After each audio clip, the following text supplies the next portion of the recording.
Hi, I'm Curious Vedanth, and welcome to Season 3 of my podcast. Today, my guest is EeLynn Wong, a lawyer and a farm animal welfare program manager at SPCA Selangor.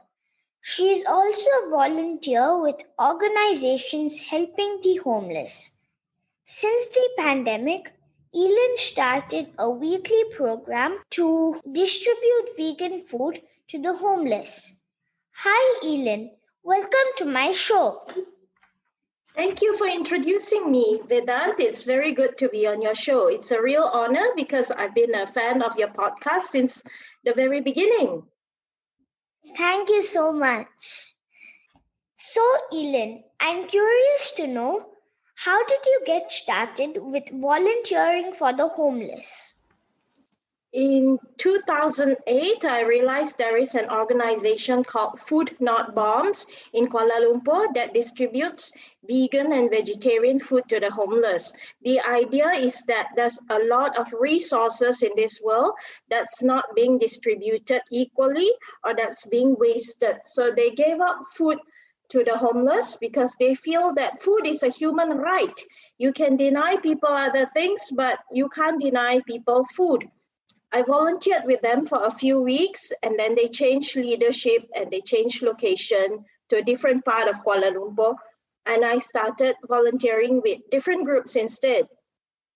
The next group I volunteered with is called Reach Out Malaysia.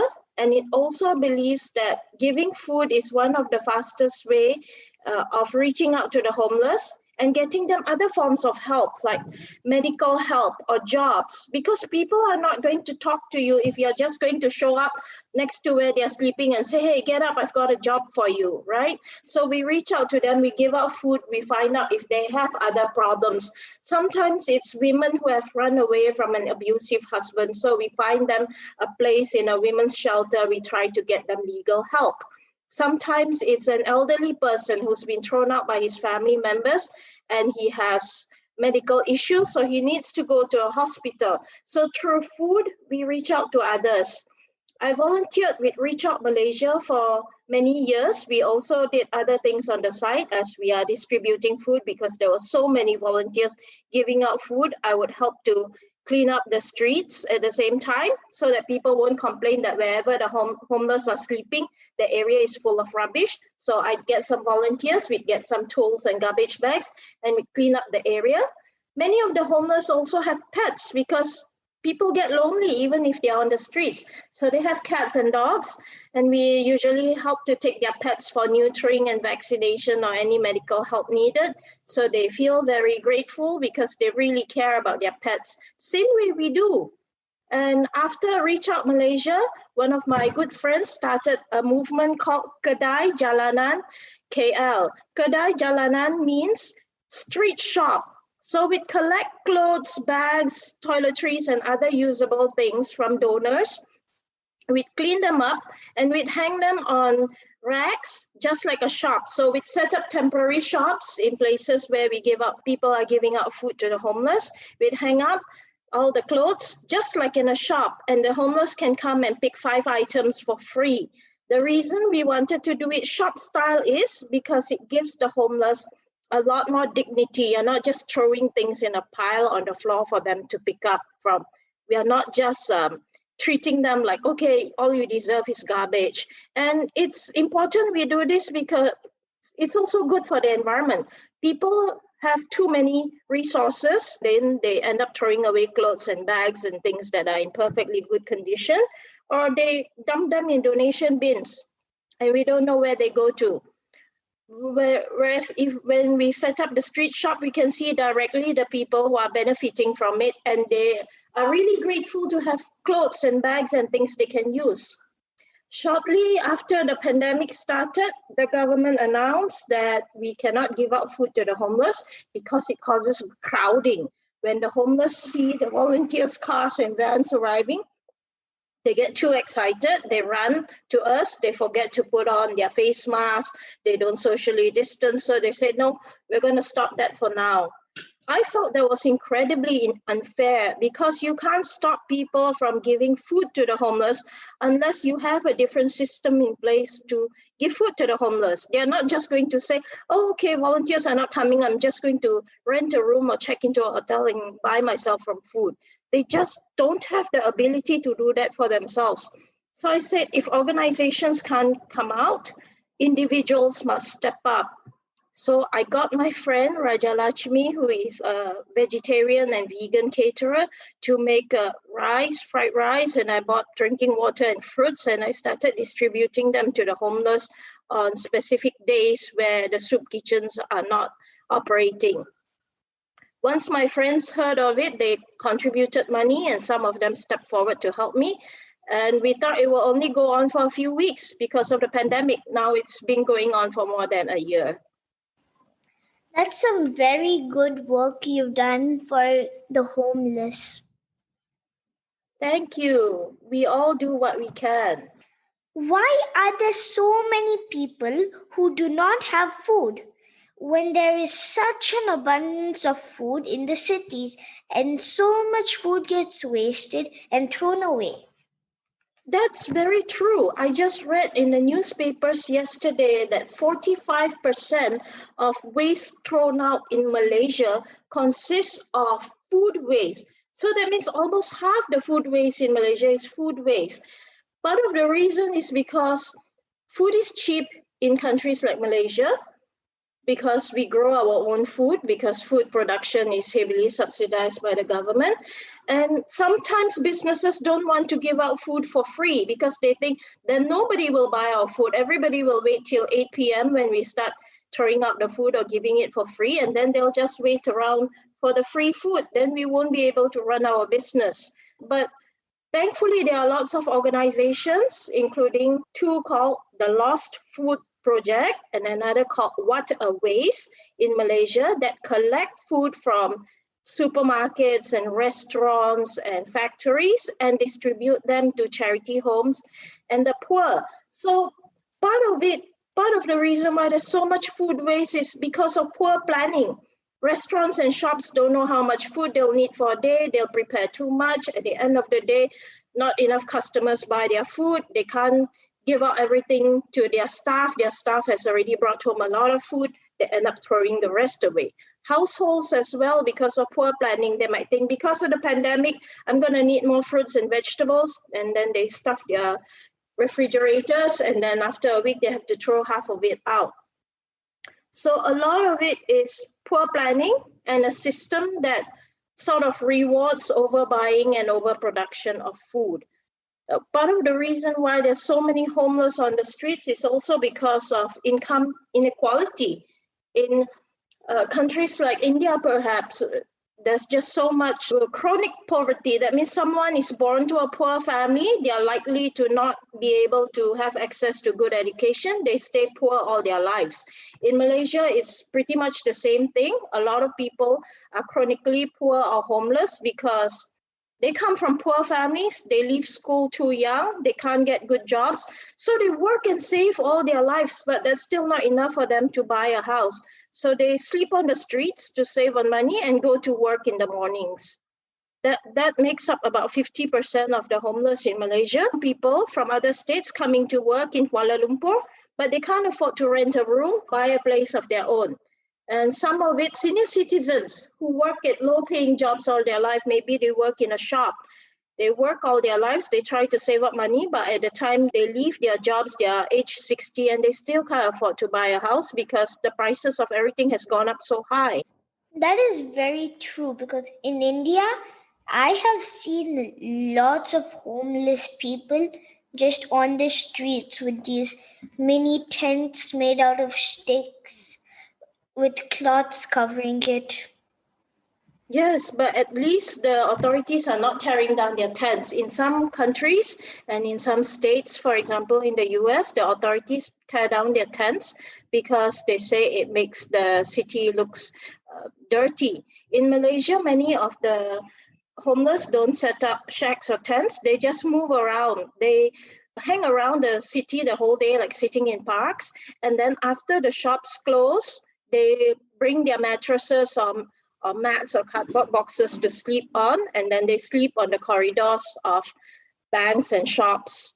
They sleep on the sidewalks, and when it's daytime and the shop needs to reopen, they get up and wander around the city again. Some go to work, but the older citizens, the senior citizens, do not.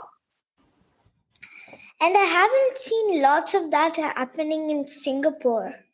Why? Usually, countries that have a very low homeless population have very good social security systems, which means the government helps people find the help they need. Like in the US, medical bills are very expensive. So you could have a house, but because you've had an accident and you had to pay tens and thousands of dollars in medical bills, you won't be able to afford your house anymore, and you'll have to give up your house, and the house gets sold to someone else. But in countries like Singapore, you have a good health system, you have a good job training system. So even if someone leaves school early, there might be job training or other opportunities for them, or there might be education systems that make it compulsory for everyone to stay in school until a certain age so that they have better chances of finding a job later in life. This is the case in much of Europe as well. For example, if you want to leave school early, they will try to find out your circumstances. Is it because you're poor? Are you abused? Are your parents facing problems sending you to school? If that's the case, we'll find a way to help you continue your schooling so you can at least leave with a high school diploma.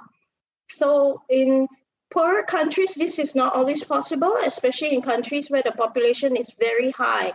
In Singapore, because it's a small country and the population is smaller compared to, let's say, Malaysia and India, it is easier for the government to monitor the situation in a country to make sure no one falls through the cracks.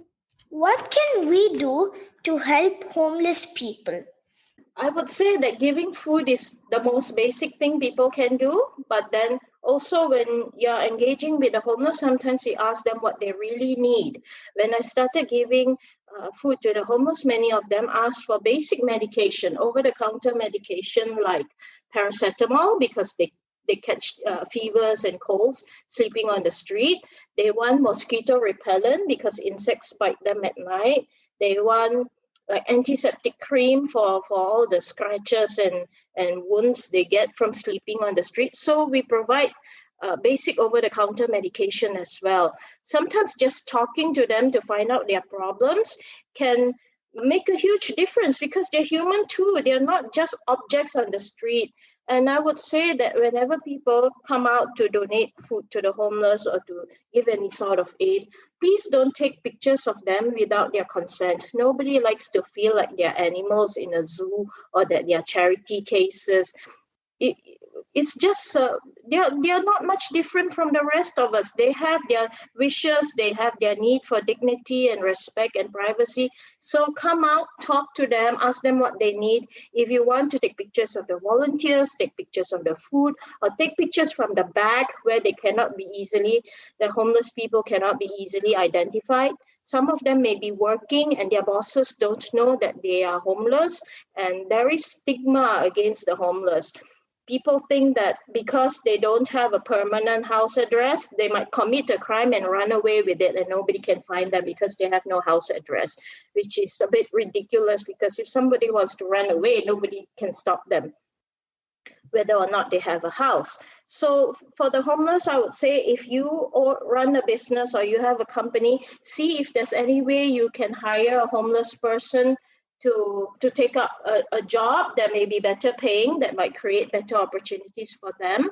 Also, sometimes there are ways we can help them through job training or educational opportunities. If they are young people, we can say, hey, there's some courses coming up for nursing or electrical technicians and all, and it's run by the government. Would you like me to help you fill up the forms and you can try out for a new job? Very often, sometimes it's just staying with them until they receive the help they need. Last year, we found an 81-year-old woman who had collapsed on the street. Her name was Julie. She was very old and she was very sick and she could only say a few words. She says, my name is Julie. I am 81 years old. I am from the Philippines. So she couldn't even sit up. We couldn't even feed her food. So I called for an ambulance. I accompanied her to the hospital in the ambulance. I visited her in the hospital every day until she could be discharged. I contacted the Philippine embassy because she no longer had a passport or any documents. All her stuff had been stolen, her phone, her passport, everything. I tried to get them to trace her identity and to try to contact her family members in the Philippines. They put her in an old folks home for the time being. I visited her every week, and then I took her to the airport on the day she was to fly home to the Philippines. And through Facebook and through the government efforts, we managed to contact the children. And they came to take her, and they haven't seen her in 15 years because she lost her phone and passport.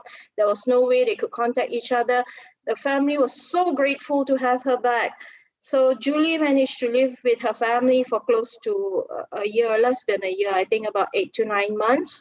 And unfortunately, recently she passed away, but at least she was surrounded by family and the family she loves, the family she hasn't seen in more than 15 years.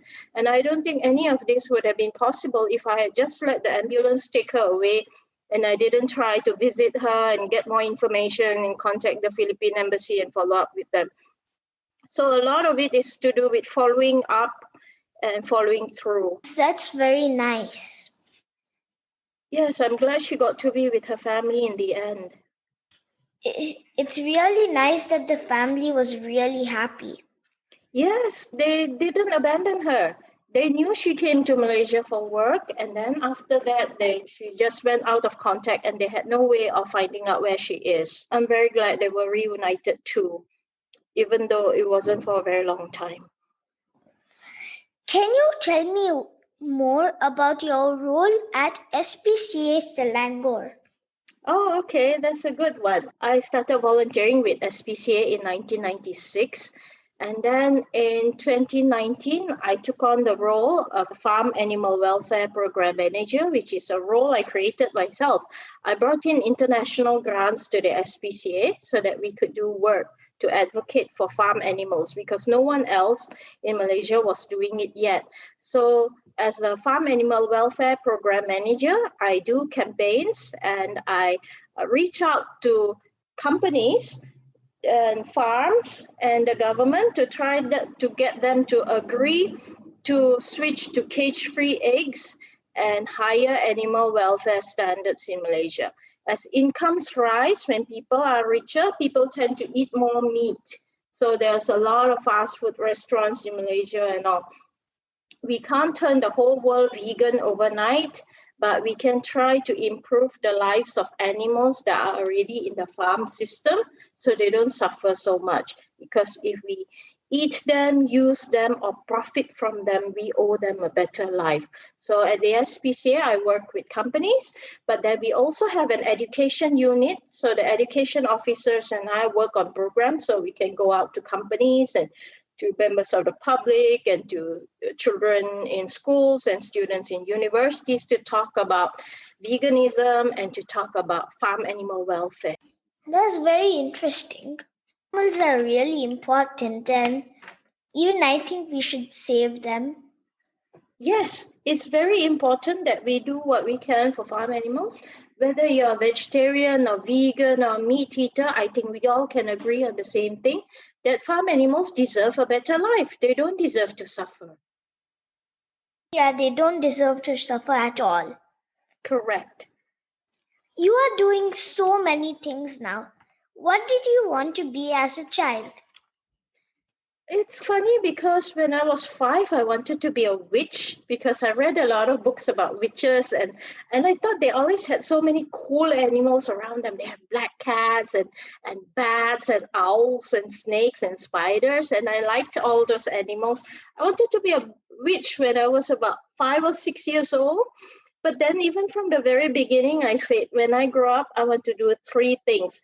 Help people, because I was too young to know the word community yet. I say help people, help animals, and help the environment. So I'm doing all that now. I'm doing what I can for the environment, for animals, and for the community. And later on, when I was a bit older, I thought I would like to be a vet because I loved animals so much. But I think I was quite a lazy student at school. I didn't want to challenge myself too much. I didn't want to take on the subject of additional mathematics because I felt it was too difficult and challenging. But when I went into A levels and I started learning about law, I knew that was what I wanted to do for the rest of my life. I love studying law. It was the happiest 4 years of my life. I love debating and mooting. I love arguments. And so I became a lawyer. I worked in human rights for some time as well, but I think I really enjoy the ability to argue critically that we learn, we train to do as lawyers. Very few people get to do what they wanted to be when they were a child. It's really nice how you got to.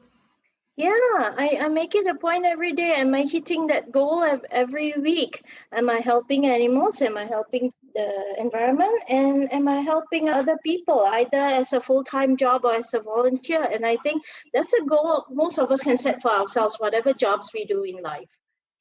Thank you so much for coming on my show. Thank you. It's such a privilege and an honor. I wish you all the very best for your show as well, Vedanth. Thank you. This is really nice.